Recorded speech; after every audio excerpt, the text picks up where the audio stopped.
Live from New Delhi, you're watching DD India NewsHour, India's voice to the world. I'm Ramesh Ramachandran. Coming up in the next hour. Prime Minister Narendra Modi meets all-party global outreach delegations on Operation Sindoor in New Delhi. Prime Minister Modi hails the unprecedented growth of India's defence sector in the last 11 years, expresses pride in the collective resolve of Indians to propel the country towards greater self-sufficiency. Austria declares 3 days of national mourning after 10 killed in a school shooting in Graz, including the suspect.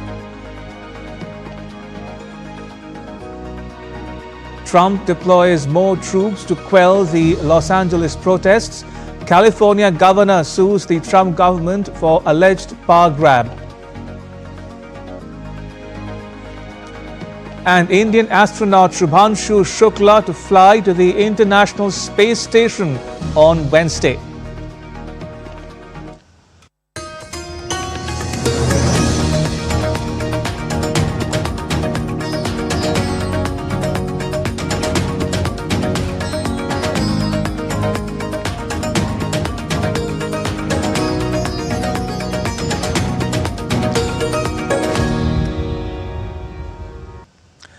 Prime Minister Narendra Modi on Tuesday hosted members of various delegations who went to foreign capitals as part of a diplomatic outreach.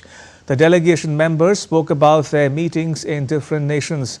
The delegations, consisting of MPs cutting across party lines, former MPs and former diplomats, had highlighted India's stand on terror and its commitment to world peace.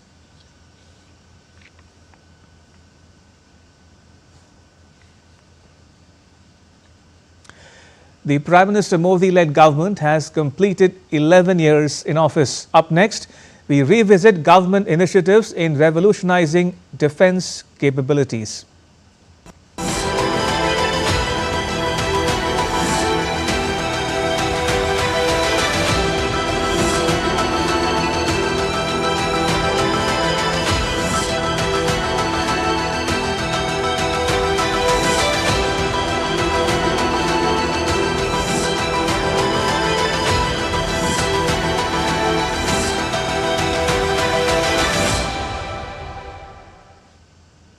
Prime Minister Narendra Modi has said that over the past 11 years, India has witnessed remarkable advancements in its defense sector, marked by a clear focus on modernization and self-reliance in defense production.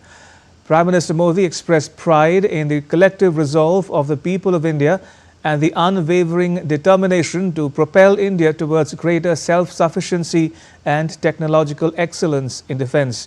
Responding to a post on X by MyGov India, PM Modi said that the past 11 years have marked significant changes in India's defense sector, with a clear focus on both modernization and becoming self-reliant when it comes to defense production. He said it's gladdening to see how the people of India have come together with the resolve of making India stronger.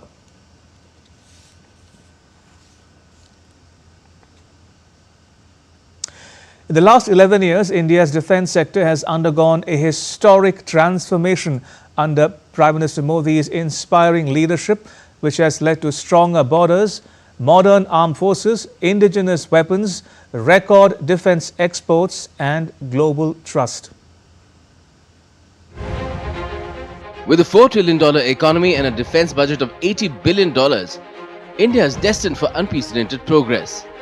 India's defense exports have surged by 334% since 2014, reaching 90 countries, while diplomacy has redefined the country's global role.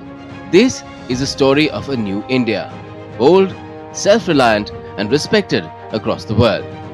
The defense revolution under the leadership of Prime Minister Narendra Modi has transformed India into a self-reliant military power. The 2014 Make in India initiative reduced dependence on imports and boosted indigenous production.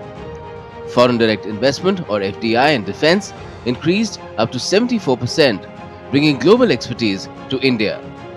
Over 5,000 companies are now promoting defense innovation with exports reaching 90 countries. Operation Sindoor, launched on the 7th of May, showcased India's military precision. In response to the 22nd of April terrorist attack in Pahalgam, which claimed the lives of 26 innocent civilians, India struck 9 terrorist camps in Pakistan and Pakistan-occupied Kashmir or POK, decimating them completely. Rafale jets, equipped with Scalp missiles, BrahMos cruise missiles, and indigenous drones, destroyed multiple targets, while the Akash Tir air defense system successfully neutralized Pakistani attacks, including drones and missiles. Bureau Report, DD India. The Modi government's 11-year journey has been marked by service and good governance. From ministers highlighting their achievements to chief ministers showcasing milestones, the BJP is in full outreach mode as it celebrates over a decade in power. Narendra Modi's government at the centre has completed 11 years in power, a journey that began in 2014, reaffirmed in 2019 and strengthened again in 2024. These 11 years have been marked by the mantra of service, good governance and welfare of the poor. As part of the government's anniversary outreach, union ministers are holding press conferences to highlight key achievements. This is the boldest statement, this is the golden journey from 14 to 25. From fragile 5 to top 4. Today we are in the 4th position in the global economy. Modi ji ने जो हमारे सामने एक विषय रखा है, by 2047 देश को विकसित भारत इस नाते से और हम देखना चाहते हैं। तो ये यात्रा लगातार सुखद बढ़ रही है और आने वाले 22 वर्षों में जितना काम हमने 11 वर्ष किया है उससे कई गुना मल्टीफोल्ड काम और भी करना है। BJP leaders across the country joined in. From major cities to state capitals, leaders showcased progress made under the Modi government. इन 11 वर्षों में नरेंद्र मोदी जी के नेतृत्व में भारत ने ऊंचाइयों को छुआ है। 4 करोड़ पक्के मकान बनाकर दिए, 12 करोड़ शौचालय हों, 15 करोड़ घरों को नल से जल हो, 11 करोड़ के लगभग बहनों को रसोई गैस का सिलेंडर हो, 60 करोड़ लोगों को 5 लाख रुपए का इलाज आयुष्मान भारत योजना में मुफ्त में मिलना हो, यहाँ तक कि 81 करोड़ गरीब और ज़रूरतमंदों को मुफ्त अनाज दे रही है, तो मोदी सरकार दे रही है।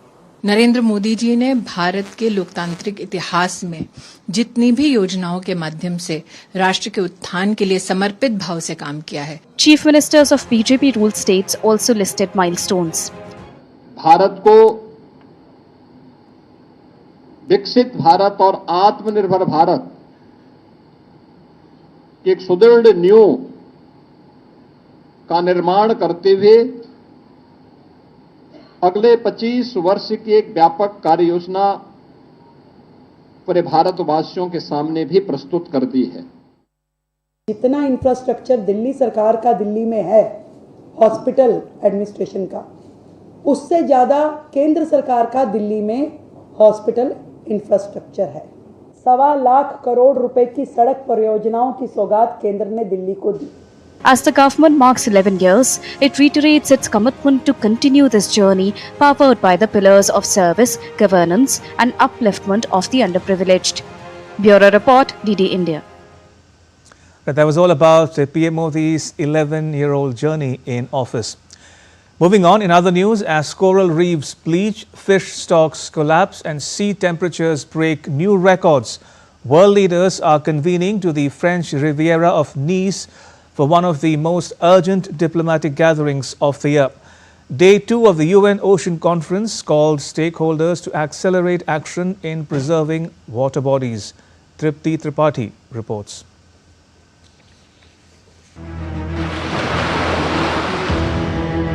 Day 2 of the high-level 2025 United Nations Ocean Conference kick-started in Nice with focus on sustainable use of oceans, seas and marine resources for sustainable development. The summit, co-hosted by France and Costa Rica, aims to identify further ways and means to support the implementation of Sustainable Development Goal 14. On day 2 of the summit, leaders convened for the plenary meetings with the aim to bolster efforts towards protecting 30% of the ocean by 2030. At the conference, India called for urgent global action on ocean health. India's Minister for Earth Sciences, Dr. Jitendra Singh, unveiled the nation's multi-pronged ocean strategy. Under the leadership of Prime Minister Narendra Modi, I am pleased to reaffirm India's unwavering commitment to the Sustainable Development Goal SDG 14. Since the second United Nations Ocean Conference, India has made significant progress, which is also relevant to the theme of this year's conference. Indian Minister Dr. Jitendra Singh outlined the nation's initiative on combating marine pollution, particularly plastic, which remains a global challenge. He also added that India is focusing on promoting environment-friendly energy resources. I think this was also an opportunity for us to share with the other parties, with the other delegates, that India has already signed the BBNJ, which is beyond biodiversity, beyond national jurisdiction agreement. And the process of ratification is going on, which means that India has already committed itself also in writing to the cause of conserving the oceans, to the cause of maintaining the biodiversity, and to the cause of health of the marine environment. European Union Commission President Ursula von der Leyen presented the European Oceans Pact, promising to protect the seas, support maritime communities and cut pollution. We will strive to cut plastic and nutrient pollution by half within 5 years. This can be reached. We should make this effort, my friends. We will restore natural habitats and shelter our coasts more effectively from the impact of climate change. Leaders agreed that individual commitment to conservation will not be enough to safeguard global interest and those of coastal communities in the face of these challenges. National commitments to conservation will not be enough to safeguard national interests and those of coastal communities in particular in the face of these external challenges. International cooperation is a must. The week-long summit will conclude on June 13th, with leaders expected to adopt landmark declaration and launch of the Nice Ocean Action Plan, a bold blueprint to scale up efforts against the ocean crisis. But as warming seas and dying coral reefs push marine ecosystem to the brink, the world is watching. Will this conference be the turning point the oceans desperately need? With Bureau Input, Tripti Tripathi report, DD India. Still to come on DD India NewsHour. The US and China conclude trade talks in London. The European Commission unveils an 18th package of sanctions against Russia. And World Bank slashes global growth forecast, warns of potential global trade collapse.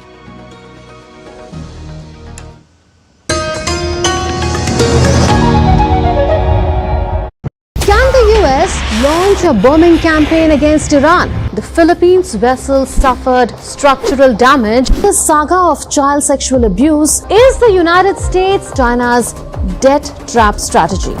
Truth is stranger than fiction. But sometimes hard to uncover.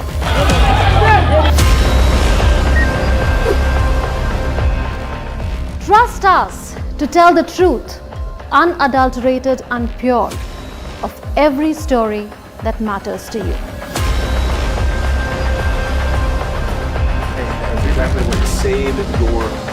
You read between the lines, cut the clutter, and connect the dots to get you the full picture.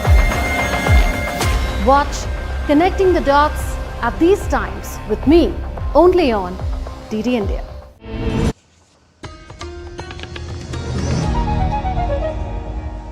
You're watching DD India NewsHour. I'm Ramesh Ramachandran.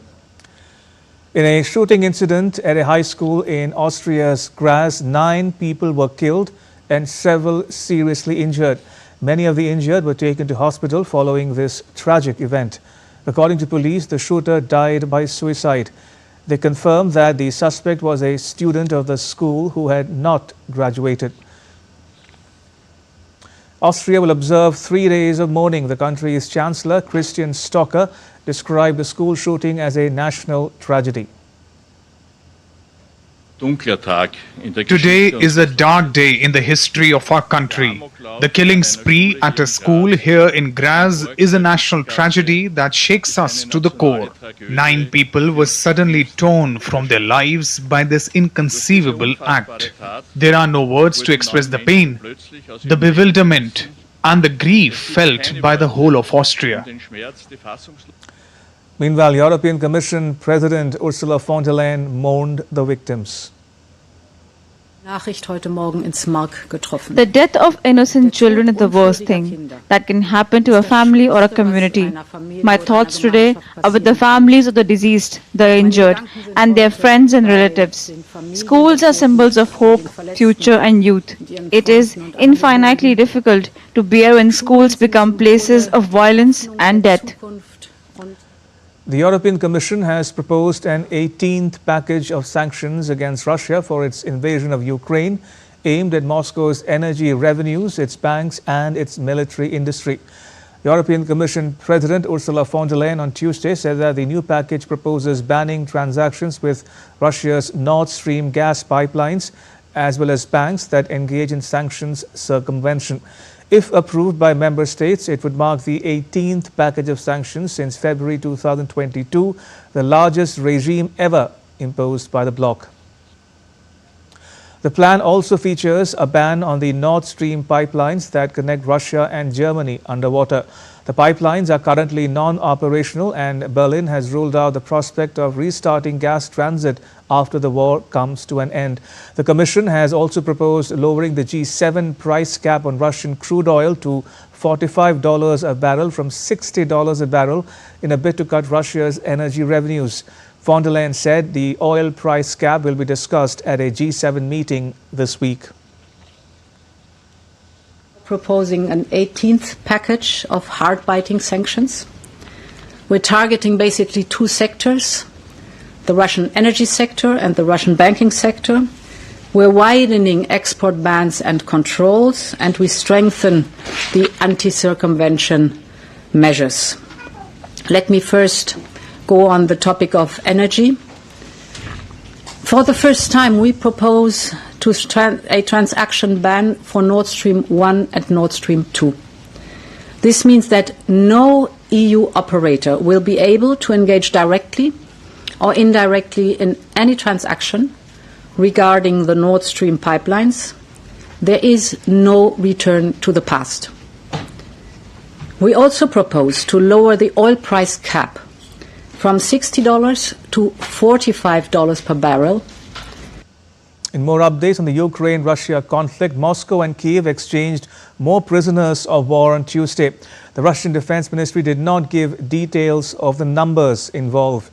The exchange was agreed to by the two sides at talks in Istanbul last week, and an initial swap of prisoners under the age of 25 was conducted on Monday.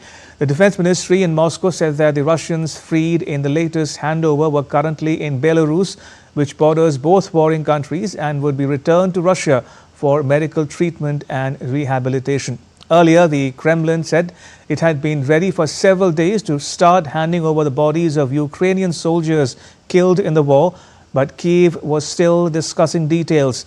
The planned transfer of thousands of the war dead was the other tangible result of the Istanbul talks, which resumed last month after a gap of more than 3 years, but have made no progress towards a ceasefire.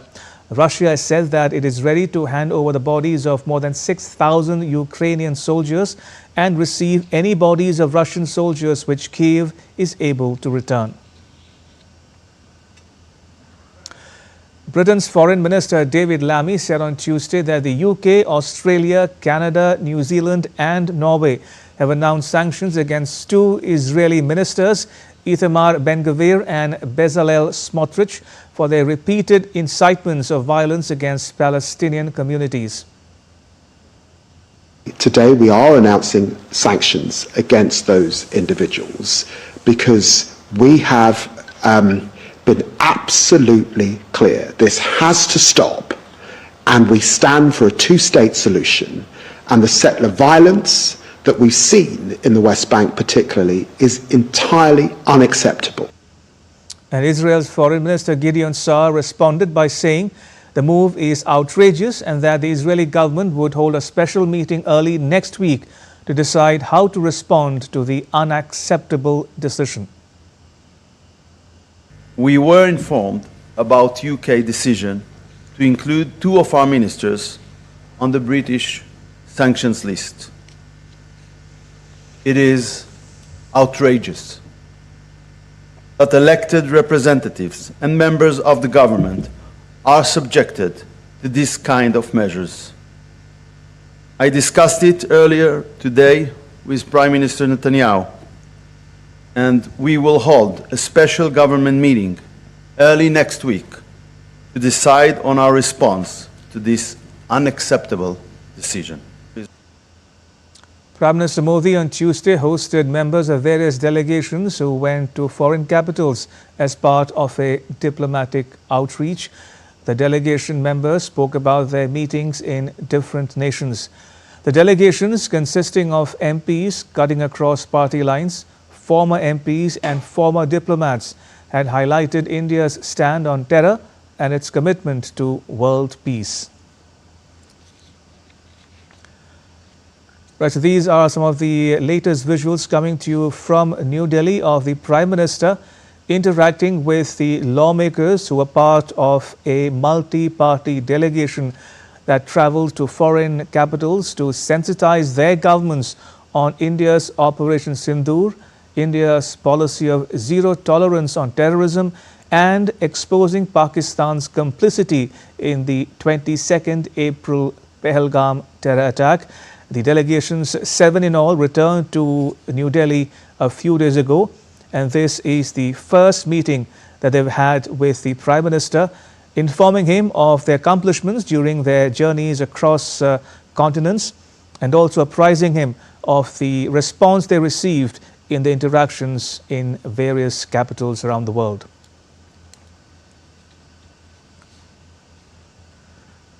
So there we can see Prime Minister interacting with some of the lawmakers who were part of various delegations that travelled to countries around the world, including the US, countries in the European continent, including, for instance, Shashi Tharoor of the Congress Party, Ghulam Nabi Azad, and others who were part of various delegations who, as I mentioned before, sensitized foreign governments towards India's stand on terrorism, how trade and talks cannot go hand in hand, terror and talks cannot go hand in hand, and blood and water cannot flow together.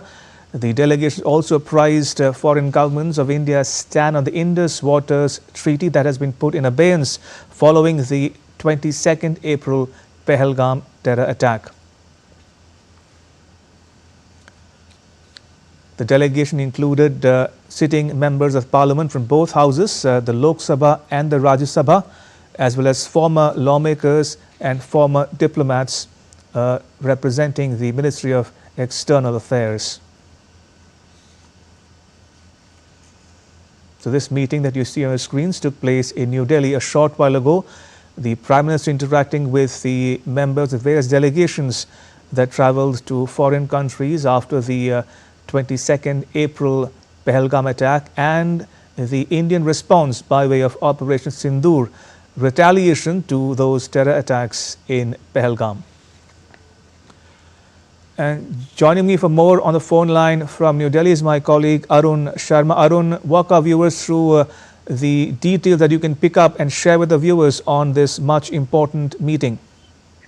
Good evening, Ramesh. Well, the leaders from all across the party lines, they joined this gathering, and Prime Minister Narendra Modi hosted all these leaders from all across the party lines who went to various countries to keep India's stance. Now, this included various leaders from all across the party lines and, of course, former diplomats as well and the former leaders as well. Now, we know this fact that, first of all, Ramesh, that India has showcased this to the world, that India is one as far as this Pahalgam terror attacks are concerned. So, leaders from all across the party lines have kept India's stance on the international platform that terror and trade and, of course, terror cannot be accepted in any format. That is what India has conveyed. India has conveyed to the world that India is the land of Buddha and Gandhi, but yes, if in case terrorism in any format is, or terrorism in any format happens on the land of India, this shall not be tolerated. And of course, a befitting reply will be given to those who are involved in the terrorist activities. So yes, all these leaders, they have come back from various countries after keeping India's stance, and today Prime Minister Narendra Modi hosted all these leaders and of course the former diplomats.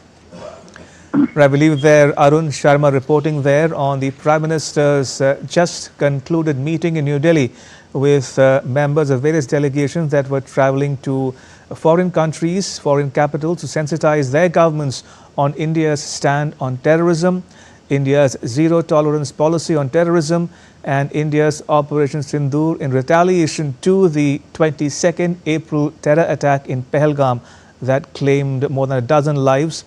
The Prime Minister interacting with the lawmakers, former lawmakers and former diplomats in New Delhi to get to know from them about the outcome from their visits, the response they received from the interlocutors in various capitals, and the response to the government's position on Pakistan's complicity in terror attacks targeted at India.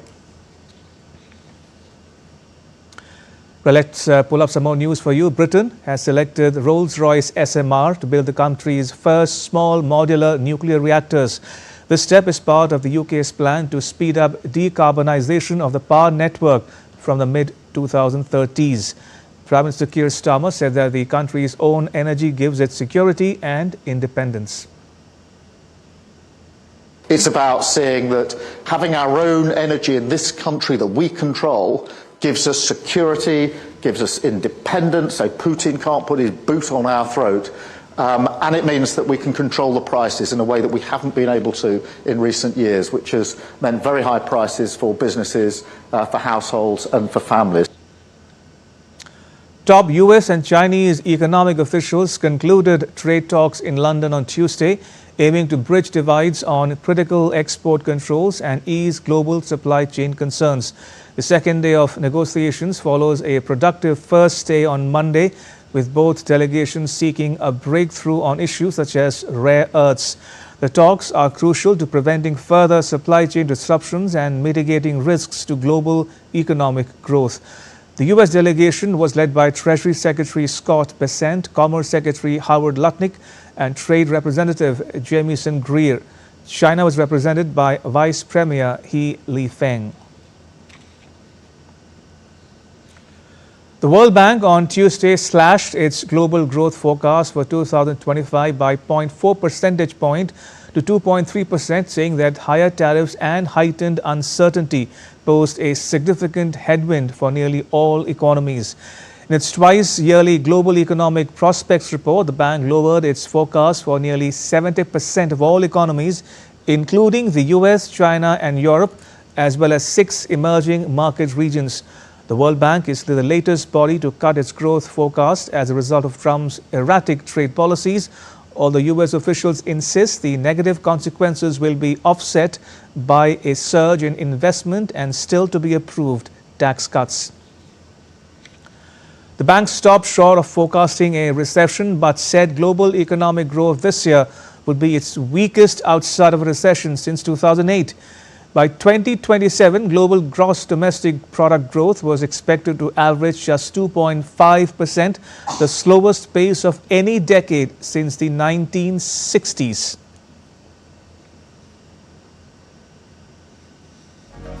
Still to come on DD India NewsHour. A discussion on the protests sweeping the US city of Los Angeles. And India and Mongolia hold joint military drills.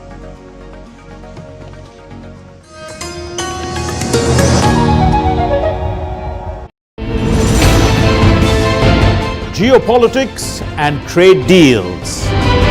Economic challenges amid development. Hard work and the path to prosperity. It's the economy always. Between walkers, money is what money does and says. Supply creates its own demand. Between the bulls pulls and bears tears. When supply chains globalization and India rises to the podium. We'll get you centered with the economic brief at 8 p.m. every Thursday on DD India.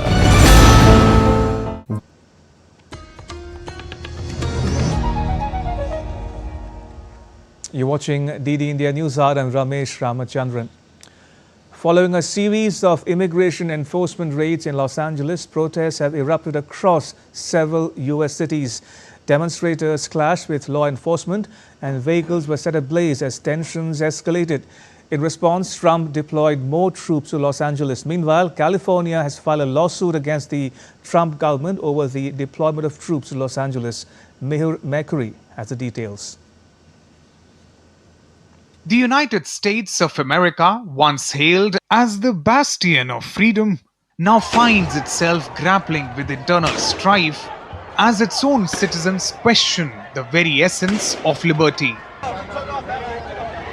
Trump's immigration crackdown has ignited a firestorm of dissent across the nation, with cities like Los Angeles becoming epicenters of protest.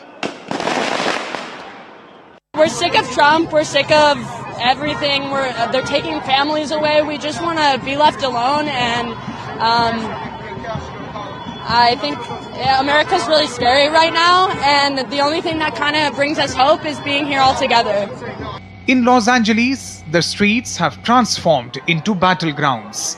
Clashes with police and National Guard, the raising of Mexican flags, and even impromptu dances have become symbols of resistance against the Trump administration's immigration raids. But we're really here to get the message clear that we aren't really okay with the fact that people are just going into homes, basically kidnapping people. In response, President Trump has deployed an additional 2,000 National Guard troops and sent 700 Marines to the city, while accusing California Governor Newsom of failing to maintain law and order. He's an incompetent governor. Look at the job he's doing in California. He's destroying one of our great states. Governor Newsom has vehemently opposed these federal interventions, labeling the military's presence as an overreach of executive power. The tension escalated further when California filed a lawsuit challenging the legality of the federal deployment, seeking judicial intervention to halt what it deems an unlawful federalization of the state's National Guard. The goal of the lawsuit is to secure a declaration from the court that the Trump order federalizing the National Guard and deploying them to Los Angeles was unlawful. We will also seek injunctive relief and a restraining order at the appropriate time. And yes, we think we will win. The unrest isn't confined to Los Angeles alone. Cities from Austin to New York have witnessed similar protests, with citizens voicing their opposition to the administration's immigration tactics. We are not criminals. We are working people, and we are not a trash can for the president. This is not I don't understand if this is his way to make America great again. Destroy our people, destroy our communities, destroying America. That's what he's doing. As tensions escalate, Americans and the world watch closely to see what the future holds for US immigration policy and civil liberties. Mihir Makuri for DD India. All right, joining us from the US is my colleague Saurabh Shukla. Also joining us is Ambassador Prabhu Dayal. He's a former Indian ambassador to Morocco and Kuwait and a former Consul General in New York, Dubai and Karachi. Ambassador Dayal, I'll come to you in just a bit, but if I can go across to Saurabh for the latest. Saurabh, is Los Angeles waking up after another night of violence? Well, absolutely, Ramesh. This is LA, as it's called, it's US's and a world's global entertainment capital. Hollywood is there. A lot of entertainment industry is there.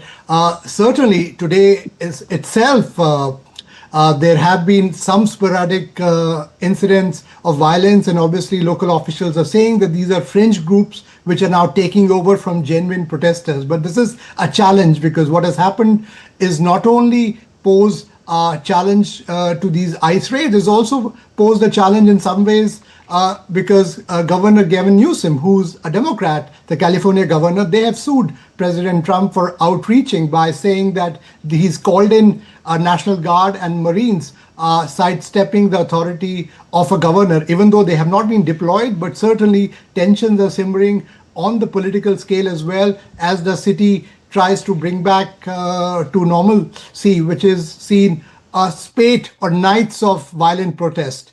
Ramesh? Saurabh, you spoke about the deployment of US troops in the city.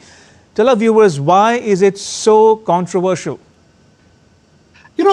Let me just put it in perspective. Usually when a law and order situation happens, it's a local police, in this case, Los Angeles Police Department, which is the primary agency which controls law and order incidents. But obviously, as you've seen, horrific visuals coming out where the police has been attacked, police vehicles have been burned. So there is a sense in some quarters, even across the US, who believe that fringe elements seem to have hijacked this. In fact, one report even pointed out to Chinese CCP-backed groups trying to fuel unrest there. Now, the National Guard and Marines are only called, and that can be called by the president to deal with absolute emergency. Usually, this is done when the governor of a particular state seeks that in order to quell either it's an emergency, it's a humanitarian, emergency, then it's done. But in this case, obviously, that Gavin Newsom has been at loggerheads with President Trump, who's a Republican. Gavin Newsom is a Democrat, and he's been speaking against these ICE raids. And also, just to put it in perspective for our viewers, there is Los Angeles as a city, when it comes to demographics, is a Hispanic majority city where, more Spanish speaking people are there. And a lot of these raids are directed against some of those people. So certainly in the initial part, a lot of protests happened as a natural corollary to these raids. But that seems to have been hijacked by some of these groups, which I say has been fringe, and even the local officials are talking about it. But this whole standoff that continues between the state government there in California and the central government here in DC, that remains to be seen. How will that pan out? Ramesh? Saurabh, thank you for bringing us up to speed. Saurabh Shukla reporting there from the US. Right, Ambassador Dayal, coming to you now. The US used to pride itself in being called a land of immigrants. The country has had a long history of welcoming newcomers, and Los Angeles, by its very nature, is a city of immigrants. But the violent scenes one saw in Los Angeles tells a completely different story. Do you think the US's image as the oldest democracy and the so-called leader of the free world has taken a beating? Well, Ramesh, first of all, thanks for having me on your show. And I'm delighted that my co-panelist is Saurabh Shukla, who's a very dear friend and someone whom I hold in the highest esteem. And I think he summed up the situation very correctly, pointing out that firstly, it was designed to be a crackdown by the federal authorities on illegal migrants, but it became a confrontation between the federal authorities and the state government of California. And then, of course, it has become a Republican versus Democratic issue, because while Trump is a Republican, the governor of California and the mayor of Los Angeles are Democrats. So this conflict has now become something that is three-dimensional. And as you rightly said, this doesn't reflect very well on America, because all the time America has tried to portray itself as the bastion of liberty, as the symbol of democracy. And here is something which is happening, which people are questioning, and which is becoming so confrontational in nature. So I think that this is quite worrisome for the American people. And frankly speaking, in all the years that I spent during my posting in the United States, I never witnessed anything of this sort. And as you mentioned in your opening remarks, it has now spread to a whole lot of other cities. The sort of confrontation between the authorities and the migrants, which is taking place in California, is now taking place in other cities, in other states also. There are a number of cities which are affected. Indeed. And you were right in pointing out that this doesn't go down very well in terms of the imaging as far as the American people are concerned. Ambassador, is it really about law and order, or is it more political? I say that because NBC News of the US says, and I quote it here, it says, politically battling it out with a blue state is a winning issue for the Republicans. Now, some context here for our viewers. The state of California, of which the city of Los Angeles is a part of, is an out-and-out Democratic state, a deep blue state, if you will. Now, since 1992, California has voted Democratic in every presidential election. So, could it be more political than anything else? Well, it has become more political than anything. As I said, it started off as a crackdown on illegal migrants. But then there were other migrants who were legal, who were also being targeted. So the issue snowballed. And then, as I said, it became a confrontation between the federal authorities and the state government, because the state government authorities said that the federal government had no right to deploy the National Guards or the Marines in the state of California without their approval. And of course, Trump took use of this very scarcely used provision that it was construed as a rebellion against the federal government. So all this has naturally brought about a confrontation between the federal government and the Democrats who are in majority and who rule California. Right. So it has become a tussle between the Republicans and the Democrats. Ambassador Dayal, talking about what one can learn from the unseemly visuals coming out of LA, is Los Angeles a warning for both the US government and immigrants alike? One, that aggressive immigration rates can be counterproductive, and two, immigrants everywhere else in the US will be living in fear. To quote the city's mayor, there's a real fear in Los Angeles right now. Parents, workers, grandparents, young people are scared to go about their daily lives. You know, let me put it very frankly. The United States has always somehow encouraged illegal migrants because a lot of them work on farms and in construction where they are paid less than the prescribed wages and therefore are useful for the US economy. Now, a crackdown seems to have disrupted a lot of lives. And if people are going to find themselves suddenly being shoved out of the United States, their lives are going to face dislocation. So there is an upsurge, there is a lot of anguish, and people are out on the streets, as you are showing on your screen. And frankly speaking, it's not going to die down so quickly because the level of anxiety is so high that it's resulting in a pour out on the streets. Ambassador, there's a large Indian community in the US as well. Do you think New Delhi would be watching these developments with some degree of concern? You know, quite frankly, the bulk of the Indian migrants in the United States are not illegal migrants. They are legal. Right. And therefore, I don't think the government of India should be that much concerned. Of course, there are some illegal migrants, people who have gone on visitors' visas and stayed on beyond their visa expiry period. Or, for instance, people who have maybe smuggled across the border from Mexico. There are cases like that. But as I said, the vast majority are legal migrants, and there's nothing to fear about that. However, there is an attitude of unfriendliness which the Trump administration is showing towards migrants in general. There are many policies which are now being implemented. For instance, a tax of 3% on remittances from the United States to outside the country. And even the legal migrants are having to pay that. So it's something that causes discomfort.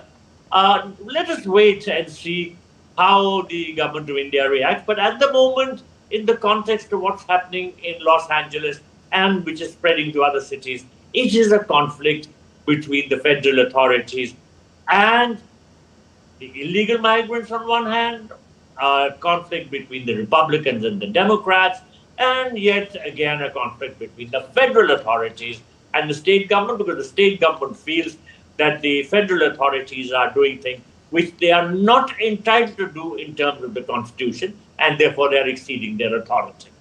Ambassador Prabhu Dayal, thank you very much. Appreciate it. Right, moving on to some other news we are tracking here on DD India NewsHour. The first India-European Union strategic dialogue was held in Brussels.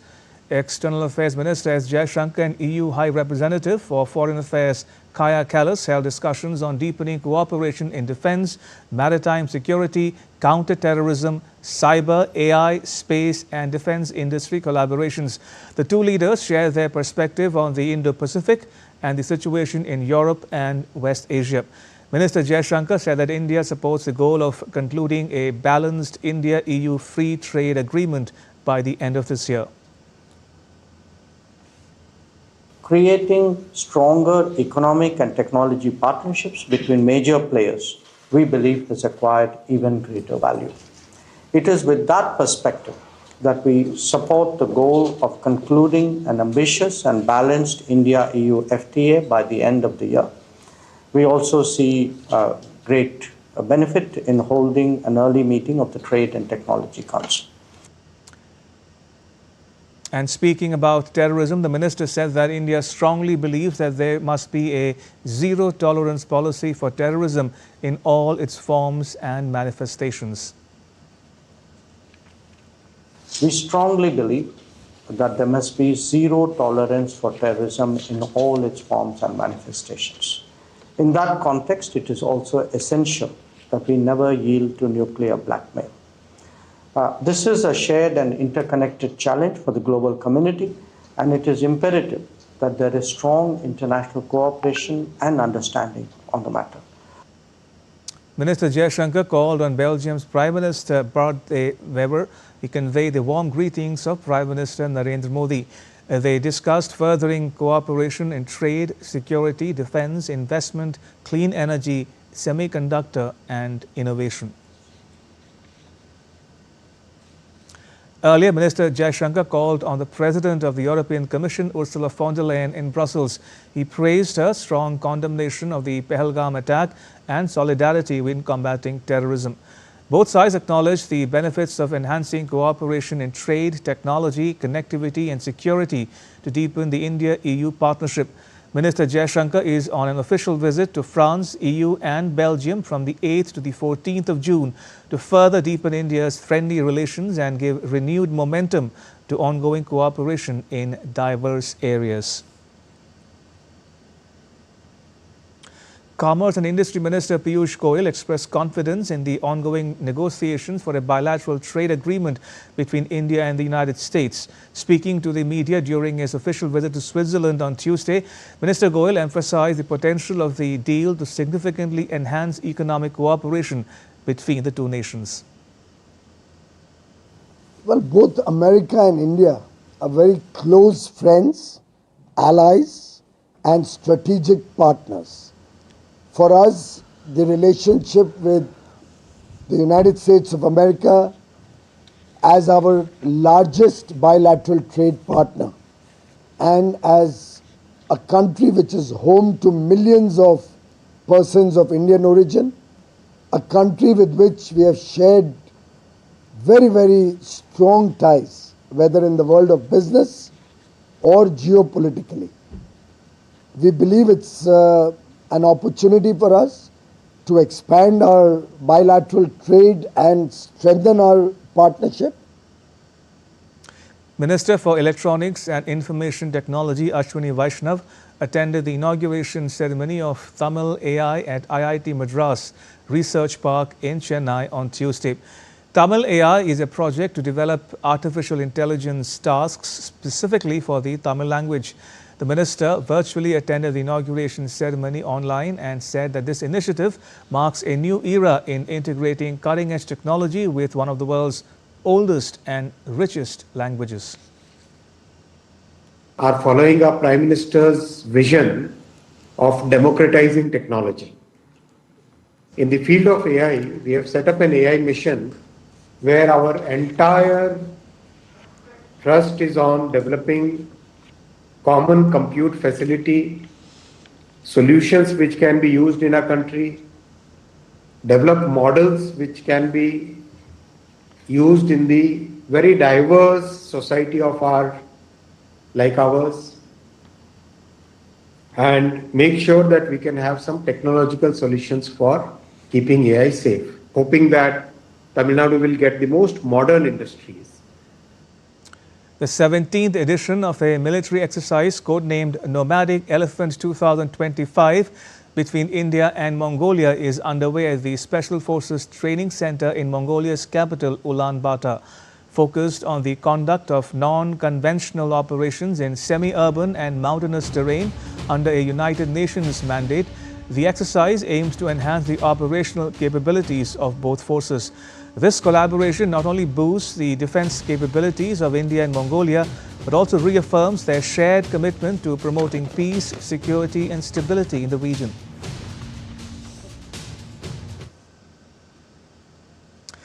Shubhanshu Shukla is set to become the first Indian to reach the International Space Station and only the second ever in orbit, an achievement that India hopes will be a stepping stone for its own maiden human space flight program. Raghani Sudhir Chaure has the details. On 11th of June, another Indian, Shubhanshu Shukla, after Wing Commander Rakesh Sharma, will take a shot at history by becoming the first to travel to the International Space Station. Born on 10th October 1985 in the Indian city of Lucknow, Shukla was commissioned into the Indian Air Force in 2006. A test pilot, Group Captain Shukla, has logged more than 2,000 hours of flying. He has flown combat jets such as the Su-30 MKI and Jaguar bombers. ISRO chairperson V. Narayanan says that the benefit India will get from this mission is phenomenal in terms of the training, exposure to the facilities, and the experience of jointly conducting experiments in space. The crew is expected to spend 14 days aboard the International Space Station engaging in science, diplomacy, and public outreach. I have a personal agenda of capturing my experience on board this station through pictures and videos so that I can share these with all the Bharatvasis back home. I want them to share this thrilling experience through my eyes. For I truly believe that even though I, as an individual, am traveling to space, this is the journey of 1.4 billion people. The proud parents of Shubhanshu Shukla, who is set to become the first Indian to travel to the International Space Station, are praying for the success of his mission. भगवान से यही प्रार्थना करते हैं कि अच्छे से अच्छे उनका मिशन कंप्लीट हो और अच्छे से सब पूरे भारत का नाम रोशन हो. हम घर वालों का तो नाम रोशन है ही, हम लोग का सीना चौड़ा हो गया है गर्व से. From the cockpit of a Sukhoi to the spacecraft cabin, the trajectory of Group Captain Shubhanshu Shukla is now headed beyond the Earth. When the engines ignite and the Falcon 9 lifts off, it won't just be one man heading to space. It will be a nation taking its next confident step among the stars. Bureau Report, DD India. All right, now take a look at what else is making news in India. Education Minister Dharmendra Pradhan took part in the International Conference of Young Scientists at IIT Hyderabad on Tuesday. Speaking at the event, the minister said the conference brings together a vibrant community of young academics from various scientific fields. He hailed the forum as a symbol of hope and shared global destiny. The Reserve Bank of India announced on Tuesday that it will discontinue daily variable rate repo or VRR auctions starting 11th June. The discontinuation of VRR is because of a liquidity surplus in the banking system reaching about 3 lakh crore rupees. Uttar Pradesh Chief Minister Yogi Adityanath on Tuesday unveiled a grand 40-foot statue of Maharaja Suheldev in Bahraich. He also inaugurated and laid the foundation stone of public welfare projects on the occasion of Vijayotsav of Maharaja Suheldev. Sri Lanka's President Anurag Kumara Dissanayake departed for his state visit to Germany following an invitation from Germany's President Frank-Walter Steinmeier. During the visit, President Dissanayake will engage in bilateral talks with Germany's President and key federal ministers. He'll also chair a business forum organized by the German Chamber of Commerce and Industry. Additionally, the President will meet representatives from Germany's tourism and travel sectors. And now to news from the world of sport. Indian shooter Elavenil Valarivan clinched bronze medal in the women's 10-meter air rifle event at the International Shooting Sport Federation World Cup in Munich on Tuesday. Elavenil notched up a score of 232.1 points in the final behind gold medal winner Wang Zhifei and silver medalist Yoonji Kwon of South Korea. Elavenil had finished second in qualification, and for a major part of the final, she looked good to return home with the gold, but she slipped to third position in the last stage of the final. Hockey India on Tuesday announced the junior men's team for the upcoming Four Nations tournament, scheduled to be held in Germany from 21st to 25th of June. The 24-member squad will be led by forward Arajit Singh Hundal. Defender Amir Ali has been named vice-captain.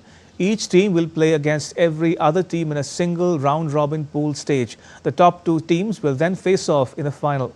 The prestigious competition will feature India, Spain, Australia and hosts Germany. And that's all for this edition of DD India NewsHour. Let us know your thoughts on the news of the day. You can get the latest news and updates on the DD India mobile app. It's available on both Android and iOS platforms. Scan the QR code now on your screen to download it. And we'll be back with more news as it breaks here on DD India. I'm Ramesh Ramachandran from all of us here in New Delhi. Thanks for watching DD India NewsHour.